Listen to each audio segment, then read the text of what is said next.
Hyundai has just launched a new SUV. It's a little one. They call it the Venue.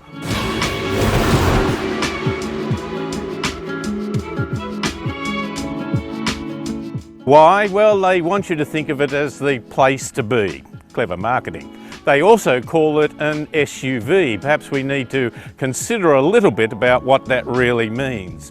Hyundai launched their first SUV, the Santa Fe, in 2001. It was a big car. It was a clear derivative of a four-wheel drive, but with a little more comfort. Now, this is a little SUV, and where does it fit into the market? Well, their marketing terms say that it has the rugged looks of an SUV. It has the styling of an SUV, but it has the efficiency and manoeuvrability of a small car. And that's where it fits all together. While we have thought of SUVs deriving from four-wheel drives, this is clearly a case now where they are just really tall sedans. But there's an advantage in being a tall sedan and having that SUV appearance. A sedan in Australia usually sells for less. And so the Accent, which is now being moved out of the Hyundai fleet, you won't be able to buy one, is about $16,000 drive away. These start at $19,990, $20,000, with on-road costs. So it is an advantage for them to do them, but it also fits the market. People want a car that has a bit of image about it, but also sits up tall. So in that way, they are looking not just at the young urban market, but perhaps the retiree or the older person that is looking for a bit of height. So it's only two-wheel drive. It's never going to be for the rugged off-road, but the image is still there. Let's have a little bit of a look at how that image is reflected in its appearance. If you look at the side of this SUV, it really has some hatchback type images. It is certainly taller, but it uses a sloping roof to try and get away from that just plain boring station wagon look. You can see it in, say, the Range Rover Evoque, but it's nonetheless catches that spirit, more the hatchback with a bit of height. But the important point, if you want for an SUV, is to have a solid nose. And I was talking to the designers from Hyundai, and here you can see that the nose is higher when you compare to a sedan. And if you look round the front, the grille, more aggressive, certainly more solid, and in fact the pattern in the grille here is quite pronounced.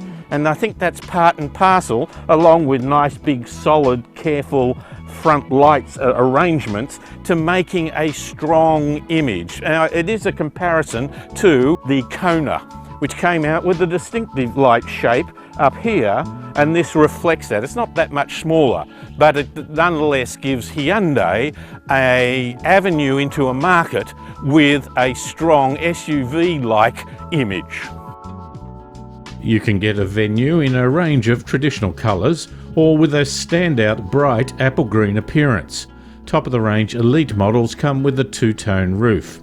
As befitting an SUV, there is good headroom front and back, as well as good front seat adjustment. I particularly liked that the rear seats are high enough to give solid support to your thighs, while also giving acceptable legroom for a car of this size. The interior layout is dominated by an 8-inch tablet-style information screen, which is functional, but tablet-style also means that it looks like a new feature placed on an older design, an afterthought that is placed where wider air vents had once been. The rest of the layout is simple in design and materials. The dash in front of the driver is simple with round dials for a tachometer and a speedo and a 3.5-inch info screen between the two. The luggage space is 355 litres, which I think is very usable for this type of vehicle. The vehicle comes in 3 specification levels: Go, Active and Elite.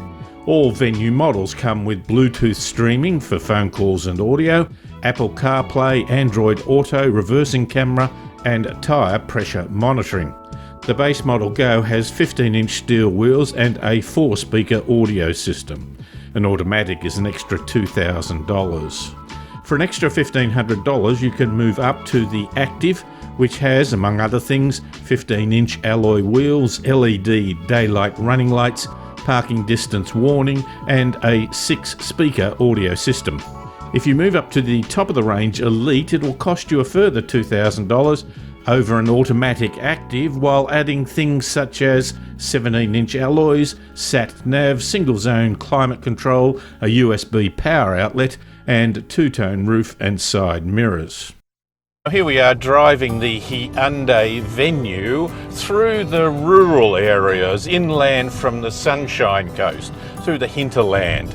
It's a lovely drive. I really enjoy this. It's great roads that are busy enough for you to be involved with without being dangerous.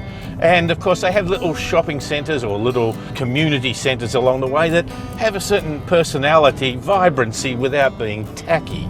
But the car, in driving it, a whole lot of different conditions on the road. At the moment we have centre lines but no side line markings. We've been on real narrow roads with no line markings at all, and we've even been on a bit of dirt, graded dirt, not the super rough stuff. The car, it's light and easy. It's not particularly hard to get used to and to drive. It has an engine that's been around for some time with not a lot of power, and being not turboed, it means that it gets its maximum power at 6,300 revs, so you've really got to rev it out. 151 Newton meters of torque, combined in this case with the 6-speed automatic gearbox. That's been around for some time too, but gee, I reckon it's a good one. It works well, you don't notice it that much. It does of course have lane departure warning, which can beep at you, but it can also pull you into line. I found it a little hard to get used to that because it depends on the situation. Sometimes you don't think you're feeling it, but that's because it's such a mild input to it. But it even works on quite reasonable corners. That shows how this technology has progressed. It used to be a case in many cars that it was really only in a straight line. This works, and certainly on a tight corner you feel that pull of the steering wheel. There are 3 driving modes, Eco, Normal and Sport, and as a concession to calling it an SUV, the automatic versions have an all-new traction mode featuring snow, mud and sand settings, which will vary the amount of power and torque to the front wheels depending on the conditions. In terms of safety features, Hyundai's Smart Sense Safety Suite is standard on every Venue, with automatic emergency braking, lane keeping assist, driver attention warning and high beam assist. The Venue Active adds a rear parking distance warning system and LED daylight running lights. Moving up to the Elite, customers also get blind spot collision warning and rear cross traffic collision warning.